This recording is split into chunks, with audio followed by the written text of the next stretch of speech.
안녕하세요, 펜돌입니다. 요즘 뉴스를 보게 되면 비트코인 상황이 더 나빠질 것이고 최대 7,000달러까지 하락할 수 있다라는 소식과 JP모건에서는 비트코인 도미넌스가 50%를 넘어야 하락장이 끝난다는 정확하지 않은 얘기가 계속 나와주고 있습니다. 특히 초보분들의 경우 이렇게 유명한 사람들이 이런 말을 하면 그대로 믿는 경우가 있는데요. 오늘 영상을 통해 더 정확하고 자세히 알려드리면서 큰 수익을 가져갈 수 있는 투자 전략과 장기적으로 봤을 때 저점이라고 볼 수 있는 가격대는 얼마인지 알려드릴 예정이니까 끝까지 시청하셔서 저점 매수해야 되는 가격대는 얼마인지 꼭 확인하시길 바랍니다.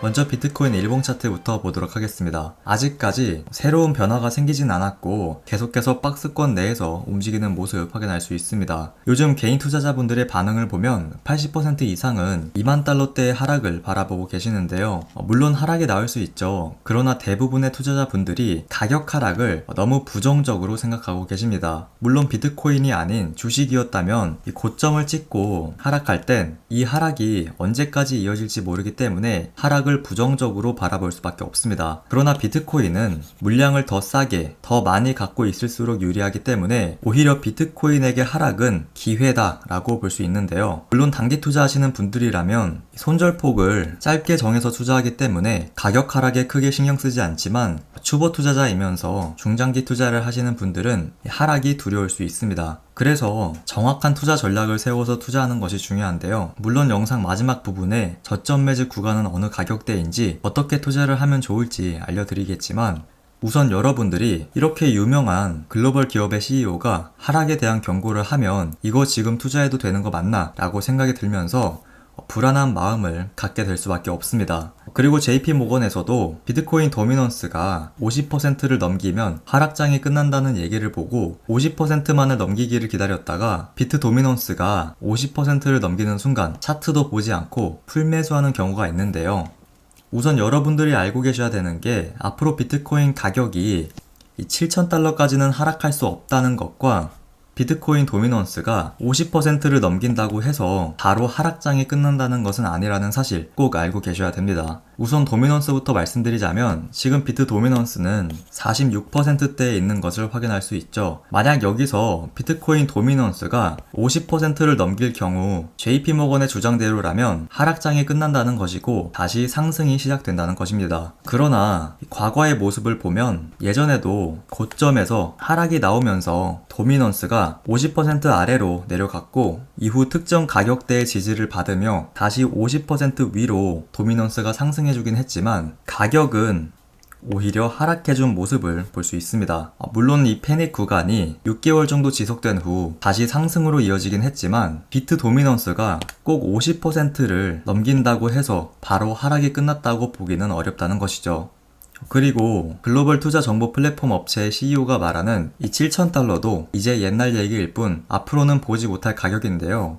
혹시라도 대량의 숏 물량으로 인해 7,000달러에 도달한다 하더라도 아주 잠깐일 뿐 오래가지 못할 겁니다. 오히려 7,000달러 도달 시 빠르게 매수해야 되는 절호의 기회라고 볼 수 있죠. 그 이유는 지금 보시는 주봉 차트를 보면 알 수 있는데요. 세력이 언론 플레이를 통해 거짓 뉴스를 퍼뜨릴 수는 있겠지만 그들이 거래한 흔적이 남는 차트를 속일 수는 없습니다. 아래 도미넌스 차트를 없애고 이 비트코인 주봉 차트만 자세히 보게 되면 이동평균선을 볼 줄 아시는 투자자분들은 언제가 저점이고 언제가 고점이 될지 대충 예측해 볼 수 있을 텐데요. 물론 이미 다 지나간 차트이기 때문에 여기가 고점이고 여기가 저점인 건 누구나 알 수 있죠. 그러나 우리는 이런 과거의 모습을 통해 앞으로의 가격도 예측해 볼 수 있습니다. 그것을 바로 기술적 분석이라고 부르죠. 지금까지 비트코인 차트는 이렇게 주봉 차트로 봤을 때 이 청록색 선인 202평선 부근으로 하락했을 때가 저점이었다는 것을 볼 수 있습니다. 그리고 고점은 이평선끼리의 이격이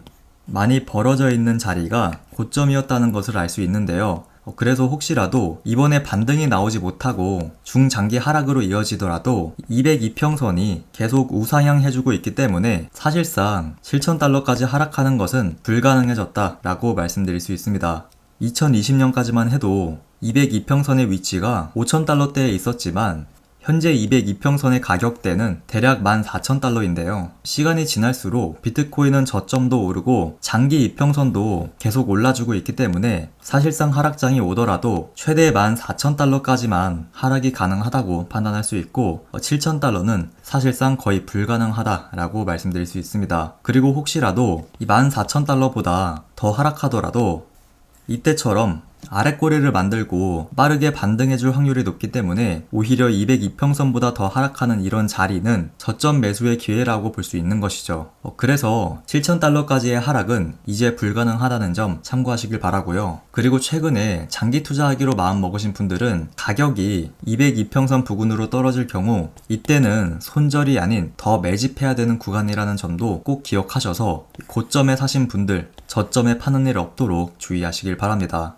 대부분의 사람들은 가격이 하락하면 더 떨어질까 두려워합니다. 가격이 하락했을 때 개인 투자자들이 생각하는 차트의 모습과 실제 차트의 모습을 비교해보면 이렇게 개인 투자자들은 한번 가격이 하락하면 앞으로 계속 하락만 한다라고 생각하는 경우가 많습니다. 그러나 실제로는 추가 하락이 나오더라도 짧은 기간 안에 이전 지지라인 가격대로 다시 올라주면서 상승으로 전환되는 모습을 보여주는데요. 물론 이런 차트의 모습이 하루아침에 생기는 것은 아니고 6개월에서 1년 정도에 걸쳐서 이런 모습이 나올 수 있습니다. 그러나 포인트는 결국 비트코인은 가격이 하락해도 가격 하락의 한계가 있고 다시 상승으로 전환된다는 것이죠. 제가 여러분들에게 말씀드리고 싶은 건 비트코인 가격이 혹시라도 이전 조정 파동의 지지 가격대인 3만 달러가 무너지면서 추가 하락이 나오더라도 이 14,000달러가 마지노선이기 때문에 남들이 이때 비트코인은 망했다 라고 하겠지만 시간이 지나면 이때 살걸 이라고 하면서 후회할 사람이 더 많을 것이라는 점 기억하셨으면 좋겠습니다. 사실 예전에도 비트코인이 2천만원대 후반 고점을 찍고 500만원, 600만원대까지 하락했을 때 비트코인 망했다고 하면서 절대 투자하지 말라는 사람이 많았죠. 혹시라도 여러분들 주변에서 비트코인에 절대 투자하지 말라고 강력하게 말하는 사람이 있으면 그 사람이 증권사 소속의 유명 애널리스트인지 아니면 암호화폐 관련 업계에서 일하고 있는 사람인지 한번 확인해 보시길 바랍니다. 비트코인에 투자하지 말라고 하는 사람들 중에서 이더스캔이 무슨 뜻인지도 모르는 사람이 많고 심지어 사토시 나카모토가 누군지도 모르는 사람이 많습니다. 한마디로 암호화폐에 대해 부정적인 견해를 갖고 있는 사람들 중에 암호화폐에 대해서 자세히 공부한 사람을 찾아보기 힘들다는 것이죠. 기본적인 투자 지식도 없고 암호화폐에 대해 잘 모르는 사람의 의견이 여러분들이 투자하시는데 큰 도움이 될 수 있을까요? 물론 그들의 말처럼 단기 하락이 나올 수 있습니다. 그러나